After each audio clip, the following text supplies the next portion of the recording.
Bonsoir mesdames et messieurs, bienvenue à ce flash d'information sur Burkina History TV. On ouvre tout de suite avec ce plaidoyer de Ablassé Ouedraogo, président du parti Le Faso Autrement.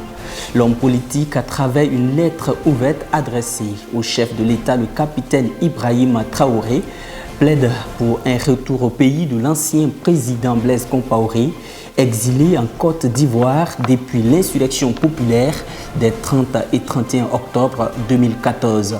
Ablassé Ouedraogo estime que malgré sa condamnation dans l'affaire assassinat du capitaine Thomas Sankara, Blaise Compaoré a pu adresser une demande de pardon aux familles des victimes du drame de 1987. Au nom donc de la paix et de la réconciliation nationale, il invite le président de la transition à faciliter le retour de celui-là même qui aura passé 27 ans à la tête du pays afin qu'il puisse, dit-il, passer ses vieux jours sur sa terre natale.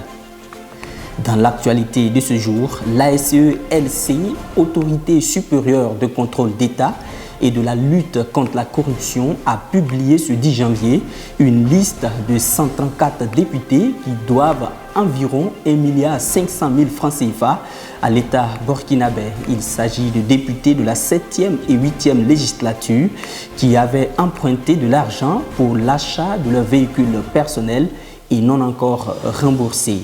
Parmi ces députés, on retrouve Daouda Azipiou, Ousmane Nakro, Bachir Ismaël Ouedraogo, Laurence Marshall Iboudo, Abdoulaye Mossé, Gilbert Noël Ouedraogo, entre autres.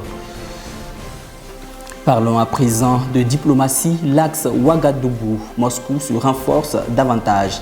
La patronne de la diplomatie burkinabé, Olivia Rwamba, a eu un temps d'échange avec l'ambassadeur de la Fédération de Russie, Alexei Saltykov. Les deux diplomates ont essentiellement parlé de renforcement de la coopération au niveau politique, économique, dans le secteur de la défense et bien d'autres domaines importants pour lesquels le pays de Vladimir Poutine s'engage à accompagner les autorités de la transition burkinabé. On poursuit cette session d'information avec cet incendie ravageur déclenché hier 9 janvier 2023 au marché de Nioko 2, un quartier de la ville de Ouagadougou. Les dégâts sont énormes avec 18 boutiques consumées par les flammes. Fort heureusement, aucune perte humaine n'est à déplorer. Grâce donc à l'engagement et à la promptitude des soldats du feu, les flammes ont très vite été maîtrisées. Et puis on termine en musique avec cette nouvelle sortie de l'artiste Limanchel, pétri de talent avec une voix mélodieuse.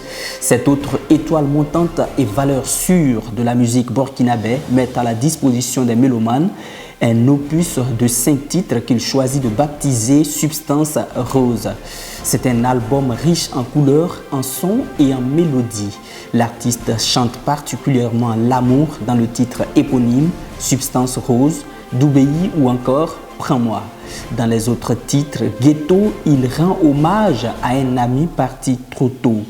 Dans le dernier titre, Étalon champion, l'artiste apporte tout son soutien aux étalons du Burkina Faso qui, vous le savez, doivent batailler pour leur qualification à la prochaine Coupe d'Afrique des Nations qui se tiendra en Côte d'Ivoire et la gagner. Pourquoi pas, tout est possible.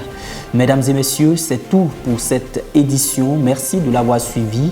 Je vous retrouve très bientôt pour d'autres actualités.